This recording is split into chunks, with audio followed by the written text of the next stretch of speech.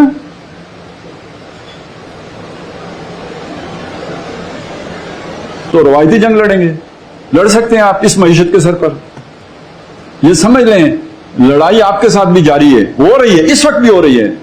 تب آپ اس وجہ سے آپ کے اندر سیاسی عدم استحکام ہے، اس وجہ سے آپ کی معیشت کی یہ حالت ہو گئی ہے. آپ ادھر سے کمزور کیے جا رہے ہیں. یہ پورے بر عظیم کے مسلمانوں کو در حقیقت یہ چیز غلام بنانے کے منصوبہ ہے. اور سارے عالمی شیطان ایک پلیٹ فارم پر ہے. نیچرل الائی ہے نا، خبیث کا نیچرل الائی ہوگا، طیب کا نیچرل الائی ہوگا.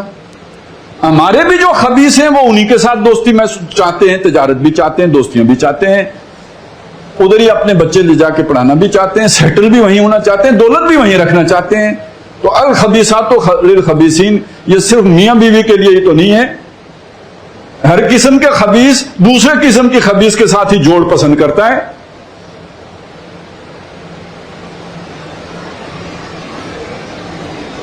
اس کا ایک نتیجہ جو نکلتا ہے وہ یہ کہ ہم اگر غیر جانبدار بن کے رہنا بھی چاہیں، میں آپ کی بات کر رہا ہوں، حکمرانوں کی حیثیت آپ کے سامنے آ چکی ہے، ہر قسم کے حکمران کی آ چکی ہے، وہ خوبصورت ہو یا بدصورت ہو، اپوزیشن میں ہو یا اقتدار میں ہو، سابق والا ہو یا اب والا ہو، جو بھی ہے سب ایک اس معاملے میں سارے ایک جگہ پہ کھڑے ہیں. ایک ایجنڈا ہے اور اس میں سجدہ ریزی امریکہ کے آگے ہے، اور امریکہ ادھر لے کے جا رہا ہے آپ کو. اب ہماری ذمہ داری کیا بنتی ہے؟ سمجھنے کی بات کیا؟ پہلے تو سمجھنے کی بات ہے کہ یہ حکمران اپنی بے بصیرتی سے خود تو مریں گے، معیشت کو یہاں پہنچا چکے ہیں. یا آپ سمجھتے ہیں سیاسی رہنماؤں نے نہیں پہنچائی، وہ جن عقل والوں نے پہنچائی ہے، جو اپنے آپ کو بہت عقل مند سمجھتے ہیں، نیا منصوبہ لے کے آ جاتے ہیں، نیا پروجیکٹ لانچ کر دیتے ہیں. ابھی بھی وہ چپ کر کے بیٹھنے والے تھوڑی ہیں. جو لڑنے والا ہوتا ہے نا، اس کی بندوق میں جب تک آخری گولی بھی ہوتی ہے تو وہ تو فائرنگ کرتا ہی رہتا ہے نا، چھوڑتا تو نہیں. مینٹلٹی ہے یہ بھول جائیں کہ کوئی بیک فٹ پہ چلا جاتا ہے، کوئی نیوٹرل ہو جاتا ہے. جس کے اتنے معاشی مفادات ہوں، نیوٹرل ہونا یار کیسے ممکن ہے؟ دکاندار نیوٹرل ہو کے سودا کدھر بیچے گا؟ کوئی نیوٹرل نہیں ہوتا. صرف یہ دکھاوے کی باتیں ہوتی ہیں. نیا منصوبہ پک رہا ہوگا، پتہ نہیں اب صدارتی نظام آئے گا، ٹیکنوکریٹس کی حکومت آئے گی، کیا نیا گند مچے گا. یہ بھول جائیں کہ کچھ نیا نہیں سوچا جا رہا ہوگا. یہ تو عارضی انتظام ہے جو ہے. تو وہ عقل مند جنہوں نے ملک کو یہاں پہنچایا ہے وہ تو اپنا بٹھا چکے اور انہیں پتا ہے کہ آگے کیا ہونا ہے, اس لیے اپنی دولت تو جا کے رکھی ہے باہر, انہوں نے تو پھر کر کے اڑ جانا ہے. اور اکثر و بیشتر فارغ ہوتے ہی, یعنی جو ہی وہ اپنے کام سے فارغ ہوتے ہیں تو اڑ ہی جاتے ہیں, ادھر تو ہوتا ہی کوئی نہیں. پیچھے رہ جائیں گے آپ اور میں, اور وہ جو بلڈوزر چلنا ہے وہ ہمیں پہ چلنا ہے. تو اگر وہ بھائی والی رگ نہیں بھی جاگتی, وہ جو میں نے جہاں سے بات شروع کی تھی, تو چلیں اپنی جان بچانے والی رگ تو جاگنی چاہیے کہ شور مچائیں, چیخیں, چلائیں. میڈیا خاموش ہے تو چلیں آپ کے پاس سوشل میڈیا کا ٹول تو ہے, وہ جو کچھ آ رہا ہے, جو کچھ ہو رہا ہے, جو اس کو بیان کریں, لوگوں تک پہنچائیں, شاید قوم جاگ جائے. اور ایک بات یاد رکھیں کہ ابراہیم علیہ السلام کے لیے جو آگ جلائی گئی تھی نا, اس میں ایک چڑیا اپنی چونچ میں پانی لا کے اسے بجھانے کی کوشش کر رہی تھی. اس سے کیا بجھے گی؟ لیکن وہ چڑیا آج مجھے یاد آ رہی ہے, اس کے اس عمل کی وجہ سے یاد آ رہی ہے نا. آپ نے کیا بننا ہے؟ نیوٹرل. سوچ لیں, یا یہ کہ جو بھی اللہ نے ہمیں جتنی طاقت دی ہے, جو صلاحیت دی ہے, جو چونچ دی ہے, اتنا پانی تو اس آگ پہ ڈالنے کی کوشش کریں. اور اس میں کوئی نفرتی پیدا کرنے کی ضرورت نہیں ہے. بڑی بات یہ ہے کہ بھئی ہندوؤں کو بھی ویسے کوئی سمجھائے, کوئی مت دے ان کو کہ یہ تم ہندوستان توڑو گے. یہ بات تھی جو ہم پاکستان میں کہتے تھے کہ طالبان آ گئے تو پاکستان نہیں بچے گا, ٹوٹ جائے گا. شدت پسندی کے ساتھ بھی اس زمانے میں کوئی ملک نہیں چل سکتا. اسی سے سمجھ لیجئے جو کچھ ہندوستان میں ہو رہا ہے یہ ہندوستان نہیں بچے گا, لیکن ہماری تو جو ہے وہ بھلکس نکلے گا. کوئی سمجھا سکتا ہے تو یہ سمجھائے, لیکن اس کے ساتھ ساتھ دیکھیے اگر یہ ہمارے حکمرانوں کو ہم دباؤ ڈالیں, پریشر ڈالیں, بات اگر لوگوں تک پہنچ جائے اور لوگوں کی رائے ہموار ہو جائے تو یار دھمکی تو لگائی جا سکتی ہے نا. اگر تم نے یہ کیا تو پھر ہم یہ ضیاء الحق نے جا کے لگائی تھی یا نہیں لگائی تھی کہ اگر مسلمانوں پر تم نے ظلم نہ روکا تو پھر ہم یہ کریں گے.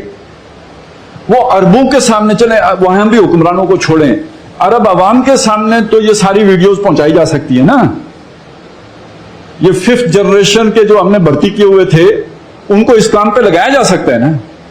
وہاں پہ پہنچے چلے, انہیں نوکریوں سے نکالیں ہندوؤں کو, اس سے بھی کوئی پیغام تو چلا جائے گا نا. یہ بھائی ہیں, ہندوستان کے مسلمان کا درد ایک عربی مسلمان برداشت محسوس کرتا ہے, پاکستانی مسلمان محسوس کرتا ہے. یہ پیغام تو جانا چاہیے دنیا کو.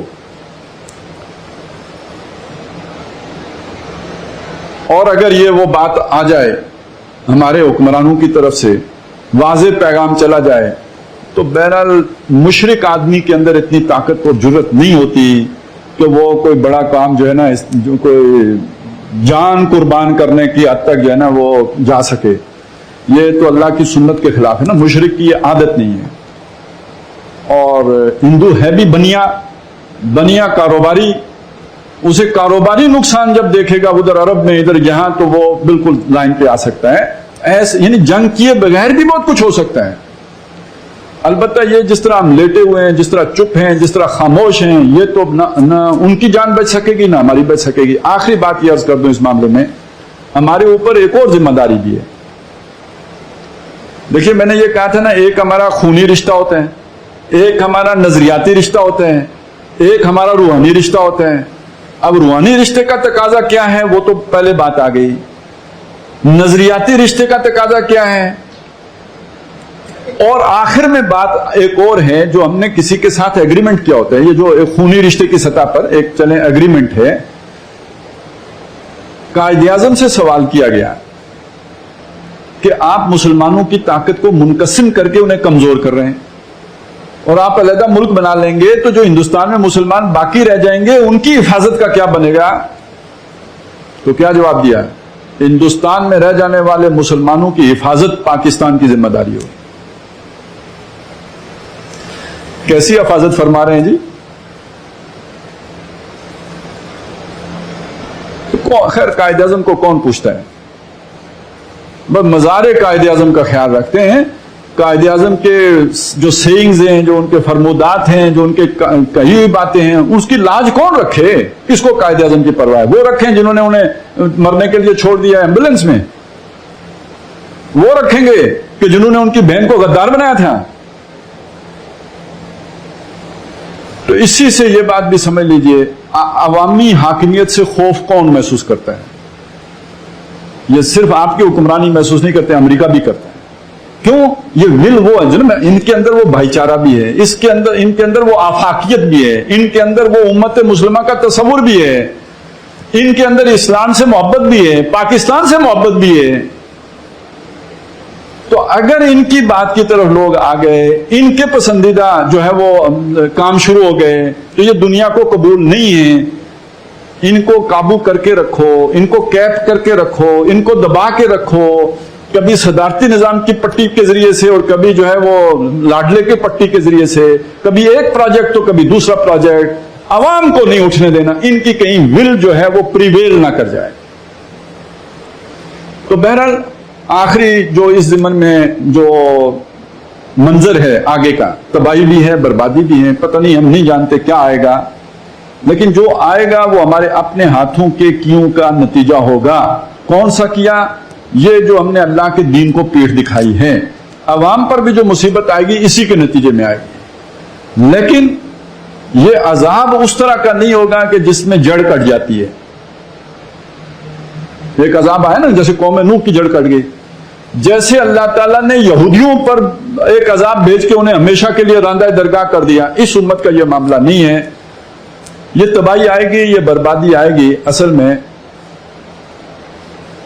مسلمانوں کو بدلنے کے لیے آئے گی، مسلمانوں کا گند صاف کرنے کے لیے آئے گی، مسلمانوں کی بزدلی مٹانے کے لیے آئے گی، مسلمانوں کو ایک جینین حقیقی فطری لیڈرشپ دینے کے لیے آئے گی، گندے لیڈرز مٹانے کے لیے یا بھگانے کے لیے آئے گی. اور بالآخر غلبہ اسلام میں پوری دنیا پر بھی ہونا ہے، پورے ہندوستان پر بھی ہونا ہے. یہ تو پوری دنیا کی قسمت یہ ہے کہ آسماں ہوگا سحر کے نور سے آئینہ پوش، اور ظلمت رات کی سیما پا ہو جائے گی. پھر دلوں کو یاد آ جائے گا پیغام سجود، پھر جبیں خاک حرم سے آشنا ہو جائے گی. آنکھ جو کچھ دیکھتی ہے لب پہ آ سکتا نہیں، میں وہ حیرت ہوں کہ دنیا کیا سے کیا ہو جائے گی. شب گریزاں ہوگی آخر جلوہ خورشید سے، یہ چمن معمور ہوگا نغمہ توحید سے. پوری دنیا.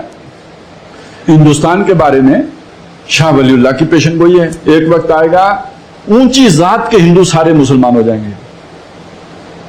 اصل میں یہی وہ ظلم ہوگا کہ جس کے اندر وہ انسانیت کی کوئی رمق باقی ہوگی تو وہ اس پر ریئیکٹ کرے گا، وہ حقیقت کی تلاش میں اٹھے گا.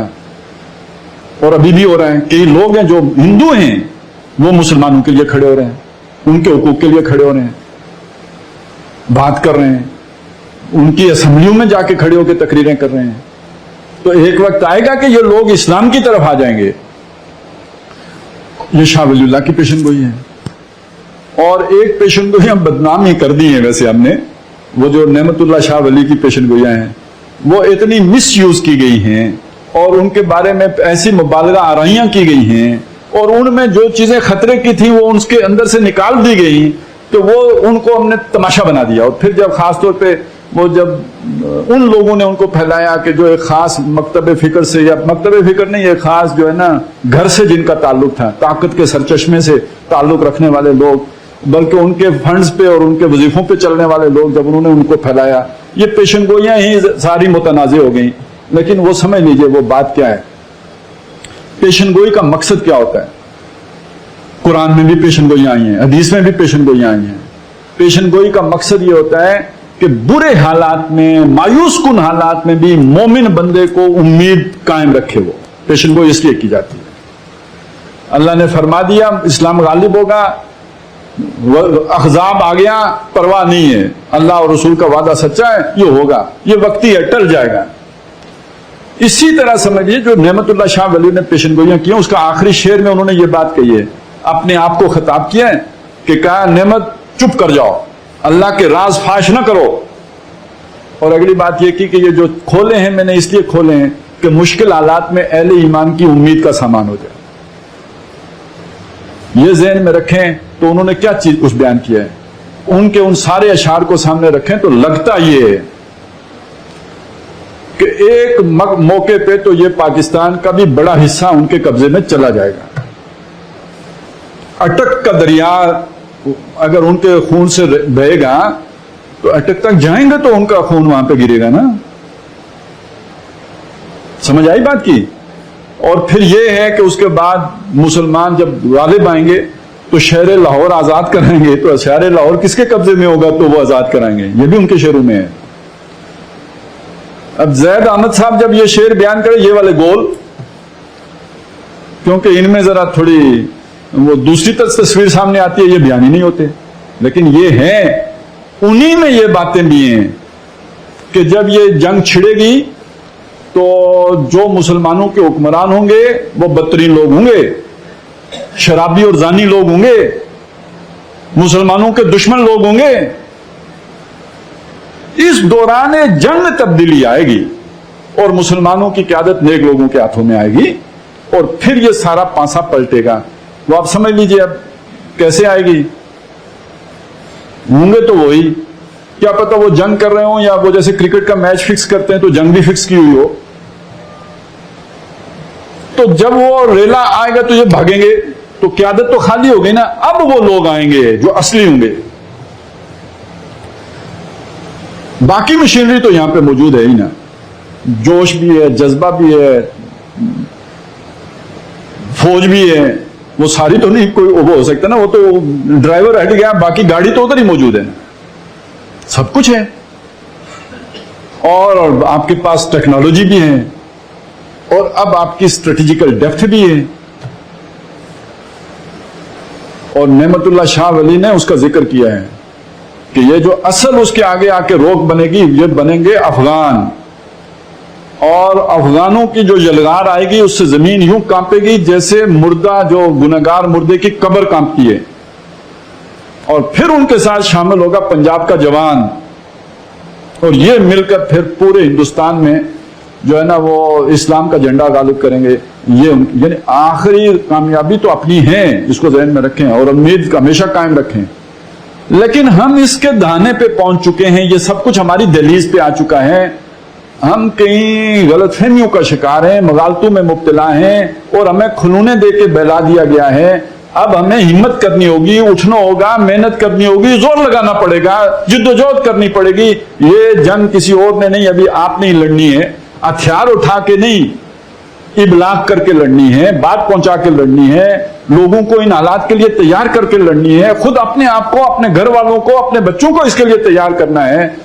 ہم نے وہ کام نہیں کرنا کہ جو ہلاکو خان کے موقع پہ مسلمانوں نے کیا کہ وہ سروں کے مینار بنے اور اگر کوئی کمانڈر کہہ جاتا تھا کہ تم ادھر کھڑے رہو مسلمانوں، میں آ کے تمہاری گردن کاٹوں گا، وہ کھڑے رہتے تھے.